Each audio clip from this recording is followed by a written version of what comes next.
naman gayang nasa lamesa mo iyan, Nanay Tuyang, na inaayos na iyan? Susubukan natin magnanga. Ano? Magnanga nga tayo. Okay na ako nagtatae, magnganga tayo. Oo, hindi mo may tululunukin eh. Wala kang malulunukin dito.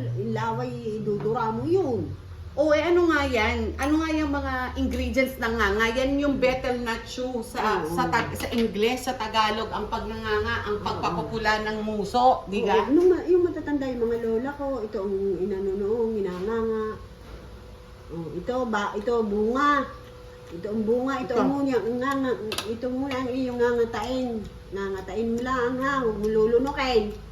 Tapos ito, Ano yan? ito, Ano yung puting yan?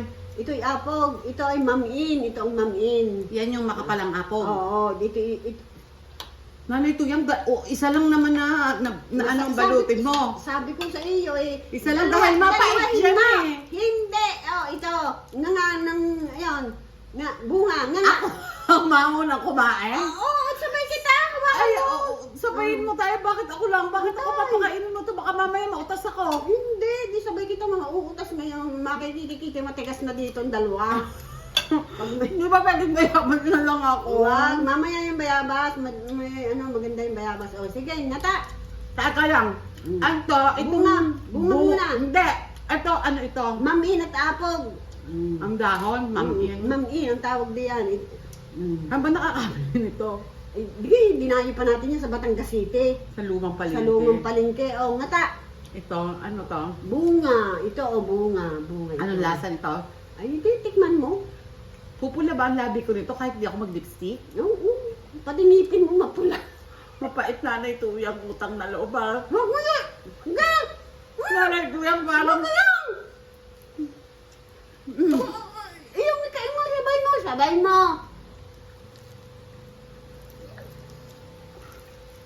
Wala lang na kung bakit natin ginagawa ito. Kagagayo ka. Ay, ano yan? Ano yan? Mas tago. Ano? Papampabang daw sa bibig. Saan sila? Nanay Tuyang, may natawag sa akin, dudura ko to. Wag! Lamang lang. Mama ko lang. Mama, lasa ang muskada.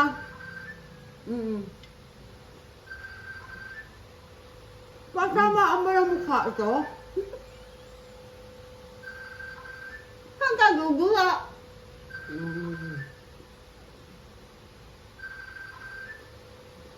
May kulang alaw ko na. Bye. Wala pa kita namin yung dila naman. Bakala!